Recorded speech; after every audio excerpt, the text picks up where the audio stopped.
We're going to do a sort of ravishing anthology of you. Are you? Well, looking back into the dim and distant past. Really? Yeah.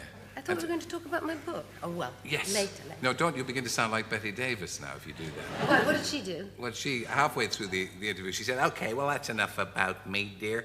What about my book? Oh, really? God forbid, I don't want to sound like Betty Davis. You like Betty Davis, didn't you? You did the Virgin Queen with Betty Davis. I did the Virgin Virgin Queen. Did you get on well with her, together? Not terribly well, no. Why? She didn't like me. I don't know why. But she was quite mean to me. I don't think she liked particularly... I was very young then, and I played her lady-in-waiting, Lady Beth Throgmorton, who was with child by Sir Walter Raleigh. There you are, look. Oh, my God. There's no sign of you being with child. Well, I had a good sort of corset on there. I see. Held it all in. Yeah. You see, you can see the way she's looking at me. You can tell she doesn't like me. I think anybody who knows you would probably agree with you that, in fact, contrary to the kind of parts that you play and how you are pictured by the press, you're quite a soft person, really. A little bit insecure, even. Well, I think all actors are dreadfully insecure. I mean, that's something that's the reason we're actors in the first place. We all really don't like ourselves, so we all want to get up there and be someone else, which is why it's so much fun to play Alexis, because I can play this really tough, in control, aggressive woman, which I have become more like, I must say, since I have been playing it, because I have learned a few things from her. Not enough, I must say. I mean, she's not a person I would like to be, but she has certain qualities that I appreciate and that I think are quite admirable, really. I mean, the way she looks after her finances, the way she looks after her empire, the way she is absolutely single-mindedly goes after anything that she wants and will get it. And so I have learned a bit from her, but then she's very hard, and that I don't like.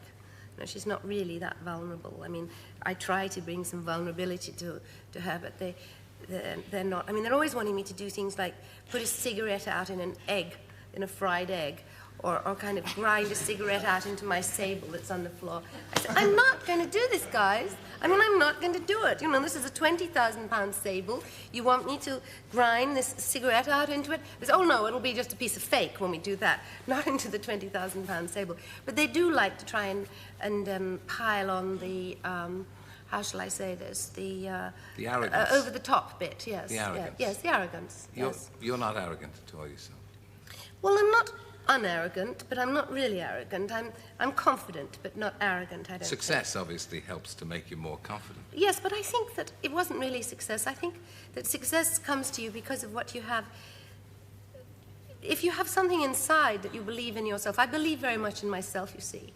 I don't believe what other people say about me. I don't take any notice of critics or people who snipe at me, because I have to know who I am myself, and I have to know my own worth and what Joan Collins feels about Joan Collins, and that's the only thing that's important. I think that's true for everybody. I try to teach my children that it doesn't matter what anybody else thinks. Does Joan Collins like Joan Collins? Yes, I do. No, I suppose that sounds big-headed. And you're a lady who's kept her glamour to the envy of most ladies of your own age. When the glamour does fade, will you be able to handle it? Yes, I think so. I've thought about that quite a lot, and I don't believe that being beautiful or glamorous is the prerogative of just being a teenager or in your 20s. There are lots of women that I know who are in their 60s and 70s and even 80s who I think are sort of beautiful and glamorous. Of course, it's not the beauty of youth. But there are other compensations. There's wisdom, there's humour, there's, you know, a certain fineness of feature. I mean, look at Lena Horne, for example. She's sort of 70. And of course, there's a change in attitude, because you're going to, from now on, let people make what they like of you. Well, exactly. And, of course, if you don't get older, what's the alternative? The big D. And we don't want that, not yet. Well, no, not yet, and I'm sure not for an awful long time. No. It's been a pleasure to have you on the show. Terry, it's been great. I hope the cold gets better. Thank you, Tony. Thank you for joining us. Thank you.